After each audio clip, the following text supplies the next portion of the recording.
no livro dos Juízes, capítulo 14. Estamos de volta às nossas exposições no livro dos Juízes.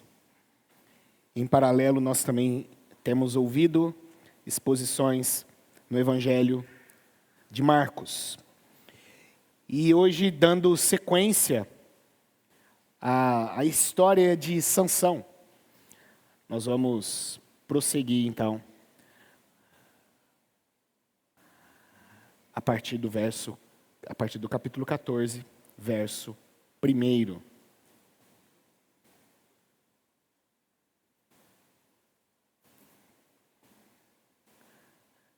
A história, ela vai até o verso,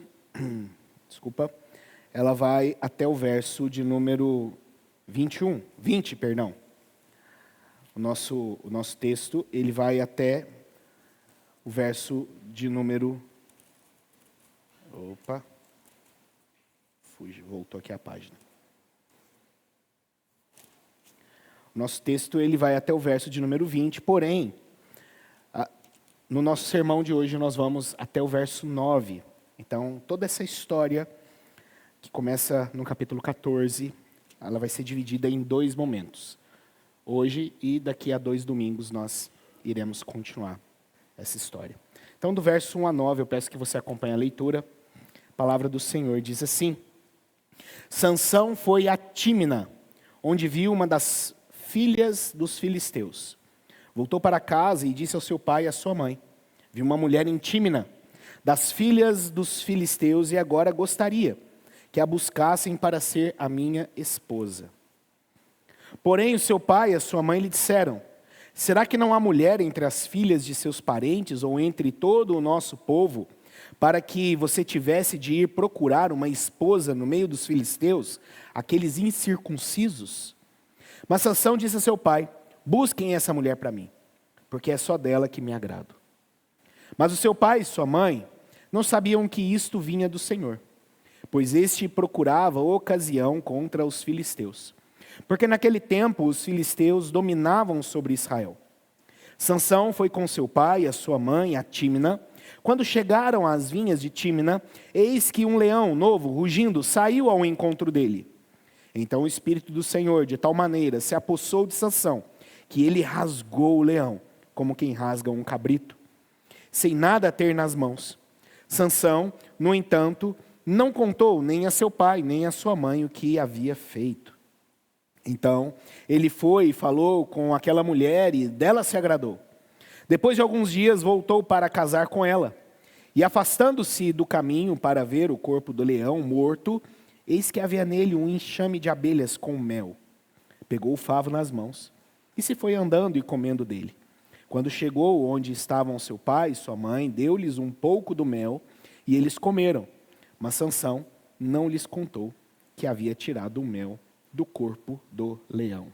Vamos orar? Feche seus olhos.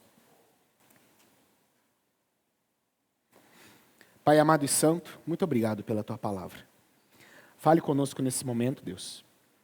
Que o Senhor traga entendimento aos nossos corações da tua verdade, daquilo que o Senhor tem para nós, nesse texto, nesses versículos, na tua palavra esta noite. Nós oramos em nome de Jesus. Amém. Amém. Então seguimos nossa série de exposições no livro dos Juízes. E o título da nossa 22ª mensagem é Segredos e Mistérios. Nós vamos ver inúmeros mistérios, segredos sendo apresentado a nós neste texto. E hoje nós vamos analisar a parte 1, então, deste bloco. Então, segredos e mistérios, parte 1. E quem não gosta de uma boa história com mistérios? Quem não gosta?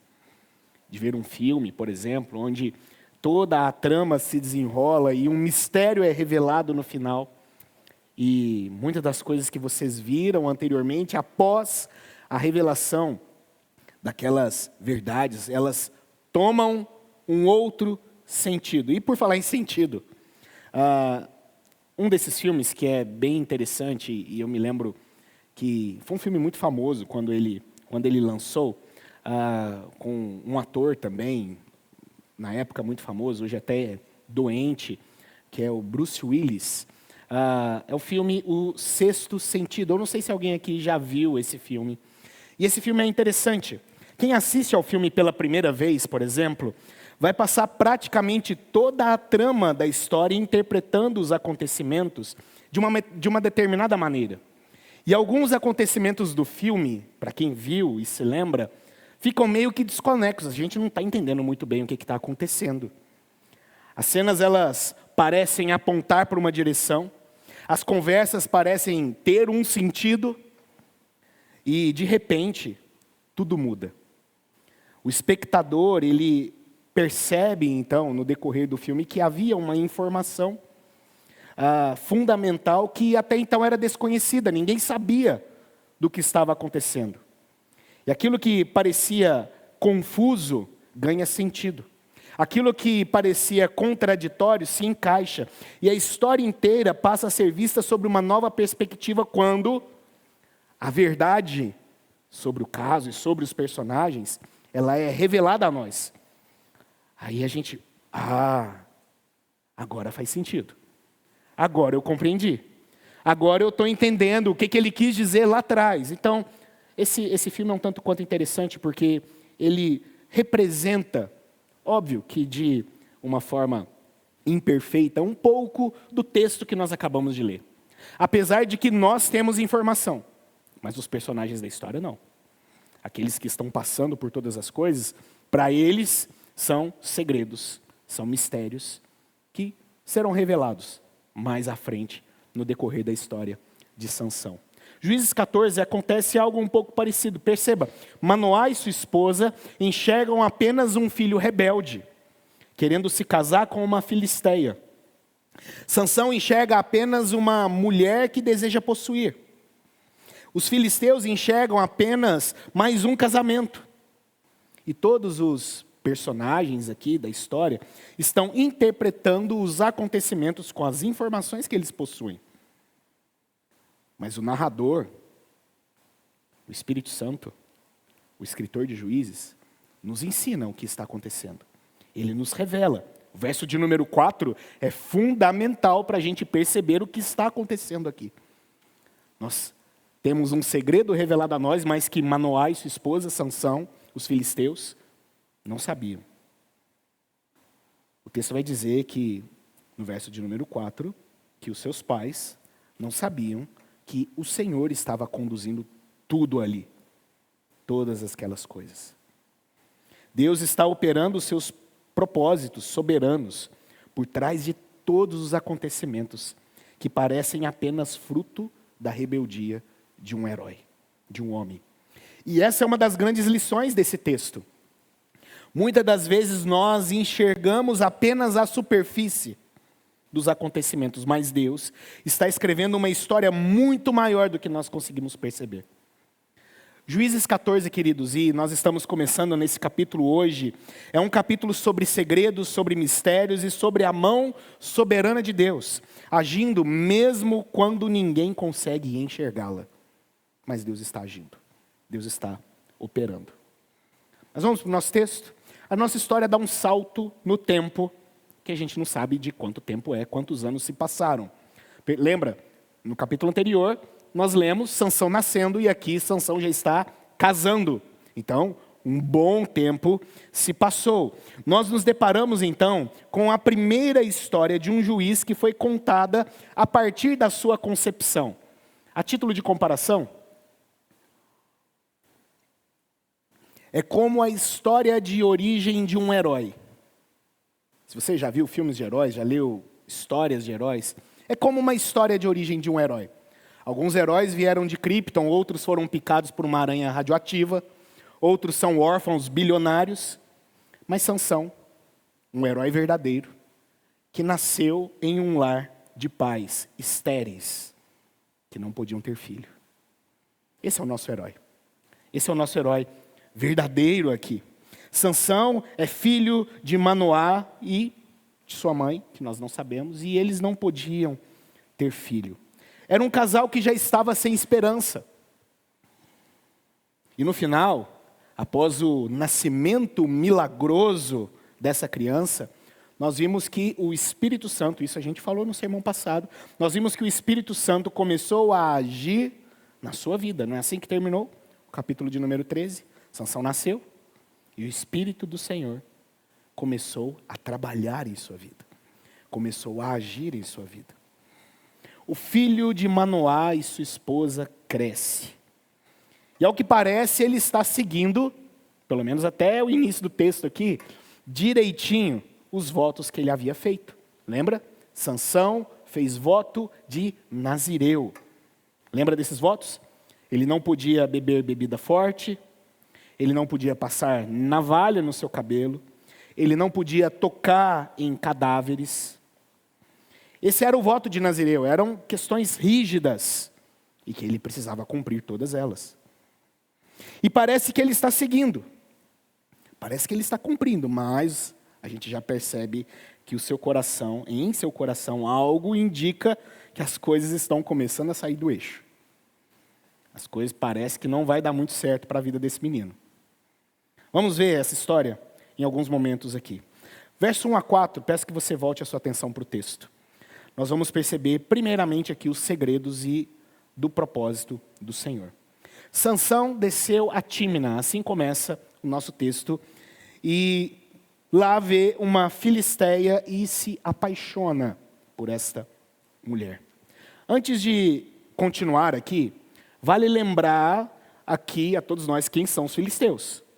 Filisteus são inimigos do povo de Deus. E a inimizade do povo de Deus, de Israel e os filisteus vai durar anos, a gente sabe muito bem disso. Davi, que está muitos anos depois de Sansão, está ainda enfrentando a oposição dos filisteus. Então, perceba, os filisteus estão ali. Os filisteus são inimigos. Os filisteus são opressores. Haviam regiões ali que já estavam tomadas pelos filisteus. E perceba, não tem nenhuma oração aqui do povo de Deus, clamando ao Senhor. Nos ajuda contra os filisteus, não. Eles não estão orando mais. Não há um clamor aqui mais. Eles já estão acostumados, será que já acostumaram? Será que eles já se conformaram com a ideia de que vão viver dessa forma? De que vão viver oprimidos pelos filisteus? De que vão viver opressos pelos filisteus? Bom, Sansão se apaixona por uma mulher desse povo e vai até seus pais. Manoá e sua esposa ficaram perturbados com a ideia. E eles passam então a ter uma discussão com Sansão. O verso 1 a 4 aqui, nós vamos nos deparar com uma discussão aqui de pais e filhos. Como assim? Não tem mulher aqui do nosso povo para você se casar? Você precisa procurar alguém dos filisteus, desses incircuncisos? Será que é necessário? Então uma discussão aqui com seu filho teimoso. Sansão tinha ido a Tímina. Ele tinha visto uma moça e ele estava determinado. E o seu pai deveria arranjar esse casamento. Os pais estavam arrasados, queridos. Eles haviam vivido uma esperança. Tente lembrar do capítulo de número 13. E agora tudo isso acontece. Lembra, o anjo do Senhor havia prometido a Manoá e a sua esposa que o seu filho iria começar a livrar Israel da garra de quem? Dos filisteus. E agora está um menino querendo casar com uma moça deles. Eles ficam arrasados. Mas como assim, Senhor? A promessa não era de que esse menino iria nos livrar dessa opressão, e agora ele quer se casar com eles. Agora ele quer se ajuntar com esse povo.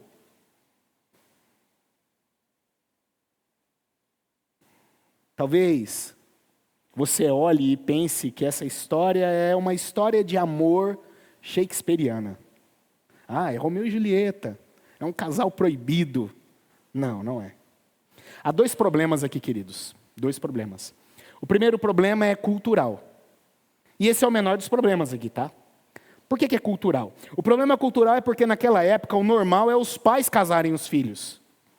Naquela época era assim. Os pais procuravam uma esposa para o seu filho, e então casavam aquele filho.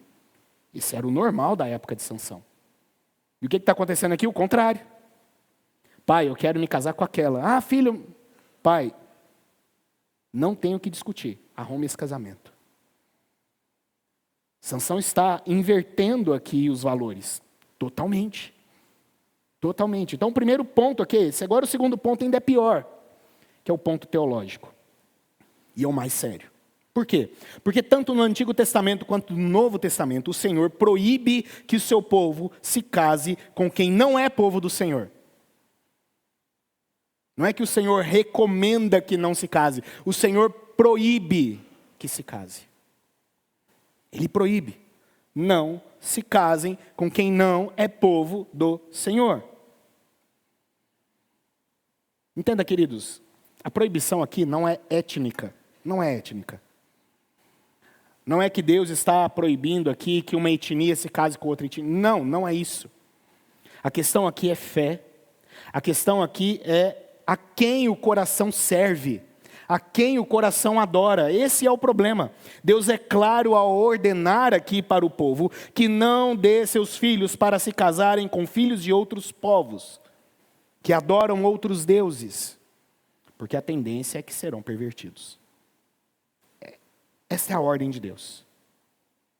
É coração, é fé. Não é etnia aqui. Não é etnia. Cuidado com o coração com quem você quer se casar. É isso que Deus está alertando aqui. Precisa ter um coração também voltado ao Senhor, ao mesmo Deus que você adora. É isso que Sansão está colocando em jogo aqui. E aqui Sansão está querendo se casar com essa adoradora de Dagon, que é o Deus adorado pelos filisteus. Deus da terra, Deus da plantação, Deus da fertilidade, segundo os filisteus. Aqui temos o primeiro mistério. Veja o verso 4. Se Manoá e sua esposa soubessem disso, talvez teriam ficado aliviados. Mas somente nós sabemos disso. Verso 4 diz: mas o seu pai e a sua mãe não sabiam que isto vinha do Senhor, pois este procurava ocasião contra os filisteus, porque naquele tempo os filisteus dominavam sobre Israel. Então quer dizer que Deus fez vista grossa. Já queria usar tudo aquilo ali para sua vontade, tudo bem. Não, Deus não fez vista grossa. Será então que Deus está pensando que como as coisas boas virão desse casamento, então eu vou relevar? Não. Deus também não está pensando assim. Perceba, Sansão está em pecado. Ele está em pecado. A sua decisão é uma decisão pecaminosa. Ele está em desobediência com a vontade de Deus. E isso é pecado. Desobedecer a Deus é pecado. Seja no que for, é pecado. O que a Bíblia nos ensina aqui é que, embora seja pecado da parte de Sansão, embora seja rebeldia da parte de Sansão, Deus ainda assim está trabalhando e cuida soberanamente do mundo dessa forma. É isso que a Bíblia está nos ensinando. Que apesar de Sansão e seus erros, Deus está conduzindo a sua história. Deus está conduzindo o seu povo. Deus está mostrando que utiliza até mesmo da tola rebelião de Sansão, dentro do seu controle absoluto. E isso é, queridos, para que eu e você fiquemos maravilhados com o poder do Senhor, com a sabedoria do Senhor em até mesmo usar as mais tolas atitudes para a sua glória. Esse é o nosso Deus. O pecado, ou aquele cheirinho de desapontamento, fica no ar aqui. E parece que vai dominar a cena. Parece cobrir todo o nosso mapa, todo o nosso entendimento. Mas talvez seja isso apenas a cobertura para a obra secreta do Senhor que está sendo realizada aqui. Talvez o nosso maior conforto esteja escondido no que não sabemos e não podemos ver. Talvez esteja lá.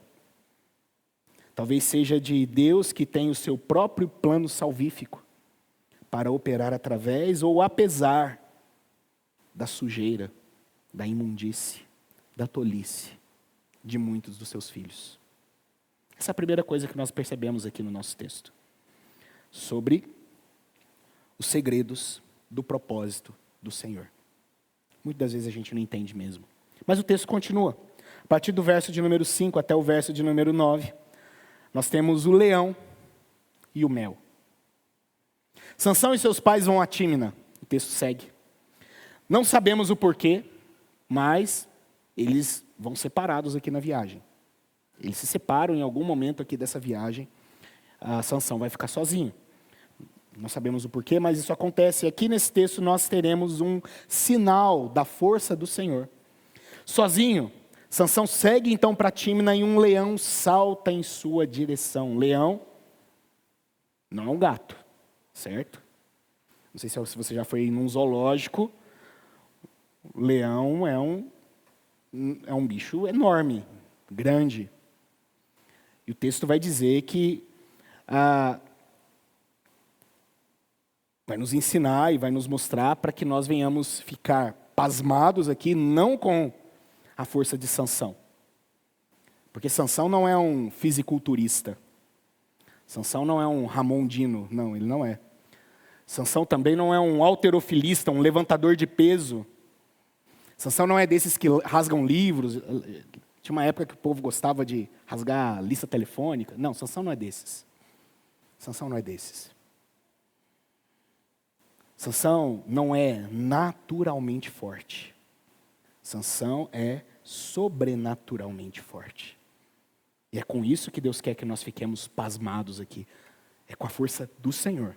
O Espírito do Senhor veio sobre ele para que ele pudesse lutar contra aquele leão. E lutar contra aquele leão com a força do Senhor foi como enfrentar um cabritinho. O texto vai comparar aquele leão, que Sansão rasgou aquele leão como quem rasga um cabrito. Eu nunca vi ninguém nem rasgar cabrito, quanto mais um leão. Mas Sansão rasgou aquele leão. Ele o rasgou com as mãos. E perceba, aqui nós já temos uma pista do que vem pela frente. Guarde esse momento aqui, da força que Deus concede aos seus filhos. A Sansão. Aqui já temos uma pista. Porque o leão mutilado aqui, rasgado aqui, é um sinal de Deus para o próprio Sansão. Se é possível rasgar com as mãos um leão, o que ele poderá fazer com esse mesmo espírito contra esses filisteus? Guarde essa ideia, a gente vai chegar lá ainda. Nós vamos chegar lá ainda. O episódio do leão, então, se torna um segredo para Sansão. Ele não fala para os seus pais o que aconteceu. Ele segue, ele vai a Tímina, ele conversa com a mulher que havia se apaixonado e gosta dela, se agrada dela. Não sei se ele se noivou com ela, ou já prometeu ela em casamento. Volta para sua casa e retorna, agora, para o seu casamento. O texto, mais uma vez, dá um salto no tempo aqui. Ele volta e vai de novo para Tímina, e agora para se casar. E mais uma vez ele se desvia no caminho, para ver o leão que ele tinha lutado. E algo curioso acontece, veja o verso 8. Depois de alguns dias, voltou para casar com ela. E afastando-se do caminho para ver o corpo do leão morto, eis que havia nele um enxame de abelhas com mel. Misteriosamente havia ali na carcaça daquele leão morto abelhas que se alojaram ali, construíram colmeias e naquelas colmeias tinham mel. E bem, você já percebeu que Sansão é daqueles que vê, ele viu, ele gostou, ele pegou. Sansão é desses. Esse é o modo de agir de Sansão. Foi assim com a mulher em Tímina. Não me importa que ela seja filisteia, eu gostei, é minha agora. Agora é a mesma coisa com esse mel de um cadáver. Ele pegou o favo, foi comendo, deu aos seus pais, eles comeram, e mais um mistério. Sansão não disse de onde veio aquele mel. Sansão não disse de onde ele arrumou aquele mel. Ele guardou no seu coração. Está tudo ali guardado. O que ele fez com o leão, de onde veio aquele mel. Queridos, gostaria de te contar algo importante aqui.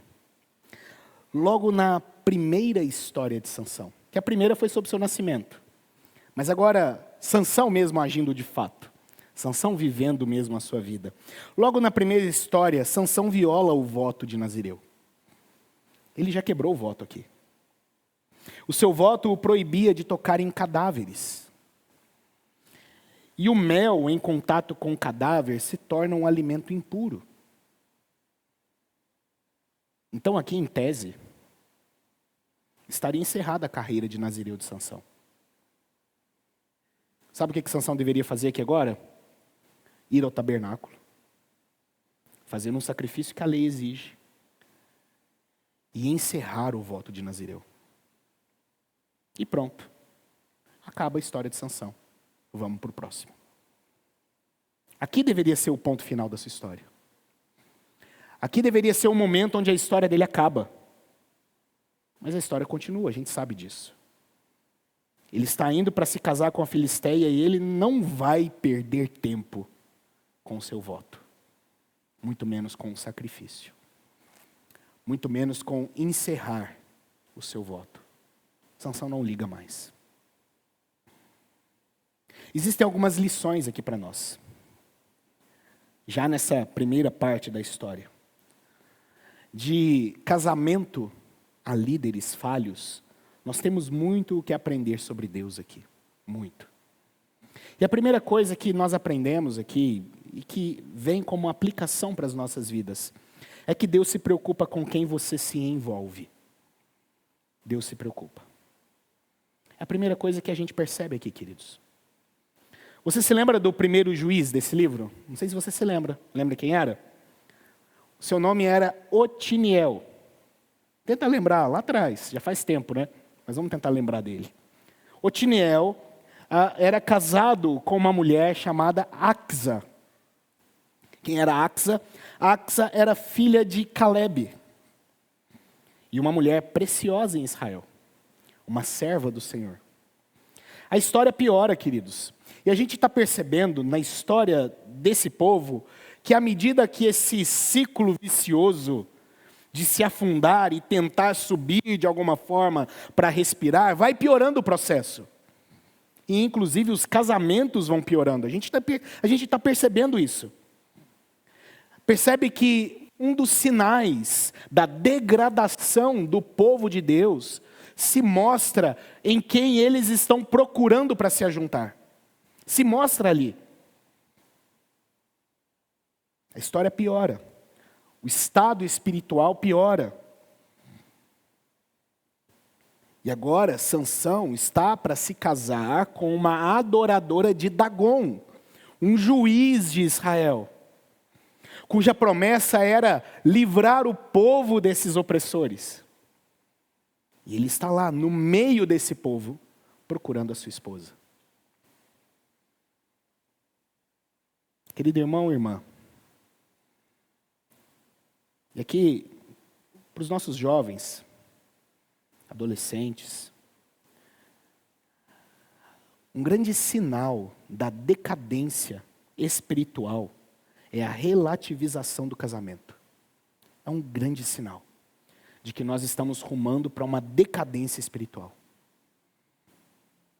É quando nós relativizamos o casamento. Nós relativizamos os preceitos do Senhor para o casamento. Eu sei que às vezes, vamos ser honestos, eu sei que às vezes pode parecer que tanto faz. Eu sei disso. Ele é legal, ela é legal.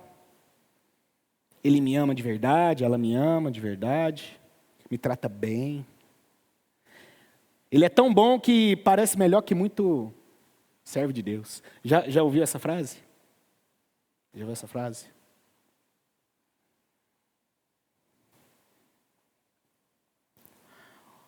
Queridos, mas entenda alguma coisa, e eu sei disso, o seu coração se prende.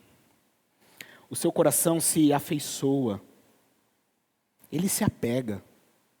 O nosso coração é assim. Mas isso não retira o alerta de Deus sobre nós. Não retira. Entenda, essa barreira, ela precisa ser colocada no seu coração hoje. Precisa ser colocada. Sabe aquela ideia de vou namorar, mas não caso até ele se converter? Isso é uma fria. Porque uma hora você vai se ver tão envolvido, tão envolvida, que não tem como mais voltar atrás. Você não tem forças mais para voltar atrás. Seu coração já vai estar afeiçoado, seu coração já vai estar preso.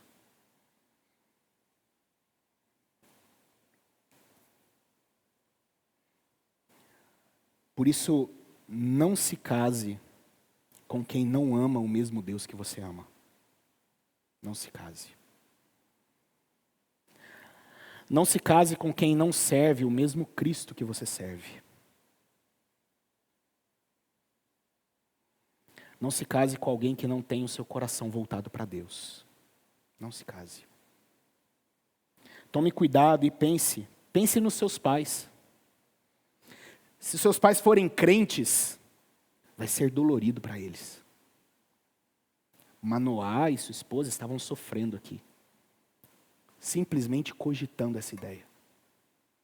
Eles já sofriam. Que fique claro que isso é errado. Ah, mas ele vai se converter. Sim, pode acontecer, eu creio nisso. Eu creio nisso. Eu creio que pode, mas o que a Bíblia ensina é que o mais comum é dar muito errado. É o que a Bíblia ensina. O mais comum é dar muito errado. Então a primeira coisa, Deus se preocupa com quem você se envolve. Não se esqueça disso.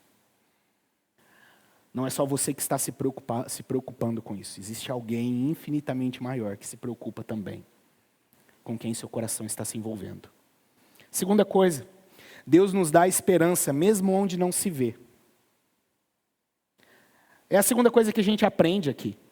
É sobre manter a nossa esperança firme em Deus. Queridos, e eu sei o que é mais comum hoje nos nossos dias é viver desesperança. Eu sei disso. É olhar ao nosso redor e ver um mundo quebrado, um mundo desajustado. Pode ser que você olhe para a igreja e veja também a igreja desalinhada. Isso traga desesperança no seu coração. Pode ser que você olhe para a sua família e veja a sua família desajustada, quebrada, desalinhada. Pode ser, queridos, que eu gostaria que você percebesse isso, que ao olhar para as tolices do seu filho, Manoá e sua esposa, possivelmente ficaram desesperançosos também. Mas isso porque eles não sabiam o que Deus estava guardando. Nós sabemos, mas eles não. Sabemos que Deus utiliza até mesmo a tolice do seu povo para avançar os seus planos maravilhosos. Deus utiliza. E com toda certeza, queridos, o mundo está assim devido à tolice humana. O mundo está assim devido à nossa tolice. A igreja está assim devido à tolice humana. A sua família pode estar assim devido à tolice humana. Talvez do filho, como no caso de Manoá. Talvez do marido. Talvez da esposa. Pode ser a sua tolice. Mas entenda, a Bíblia nos chama hoje, chama a mim e a você, para fixar com esperança o nosso olhar no Deus que se vale até mesmo de nós, para realizar a sua vontade, para conduzir os seus planos soberanos. Foi o que a gente aprendeu aqui no nosso momento litúrgico, não foi? No momento de confissão. Eu vou ler novamente. Um pequeno trecho aqui da confissão que nós lemos hoje no nosso culto.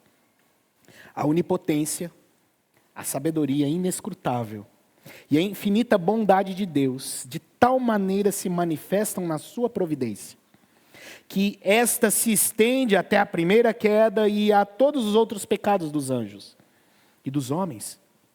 E isto não por uma mera permissão, perceba, mas por uma permissão tal que, para os seus próprios e santos desígnios, sábia e poderosa, os limita e regula e governa.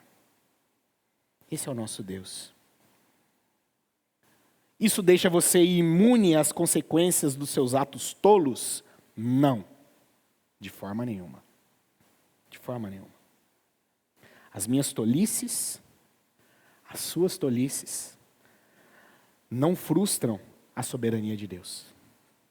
Consequências vão vir, óbvio. E vamos ter que lidar com elas, óbvio. Mas esse é um mistério, queridos, que pertence a Deus. Lembra de Faraó? Lembra de Judas? Mistérios que pertencem ao Senhor. Por isso Deus nos chama a olhar para Ele com esperança. Mesmo quando parece reinar a desesperança. É a segunda coisa que a gente aprende. E por fim, Deus quer que você coloque a esperança na pessoa certa. Sansão foi levantado por Deus para livrar Israel. Isso é verdade.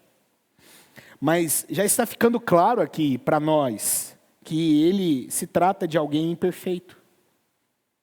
Que ele se trata de um homem falho. De alguém que segue os seus impulsos. Que faz o que seus olhos desejam. Está claro isso para a gente na história de Sansão.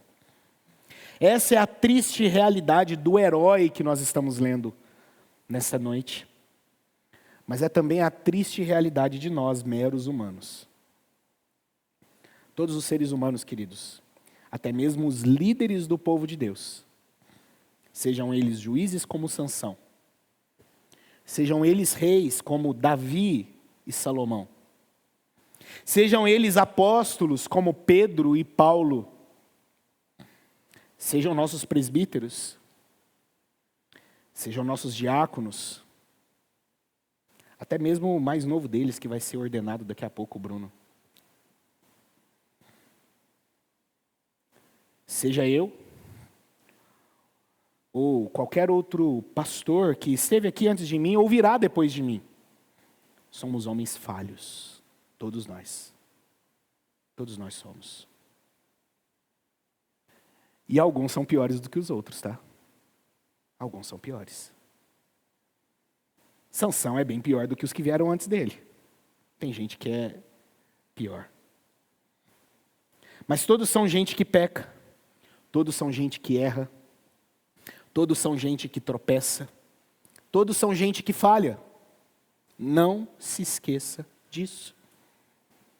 A sua fé, a sua esperança no bem-estar da igreja, do povo de Deus, não pode ser, queridos, entenda isso, em última análise, em nós, meros líderes humanos.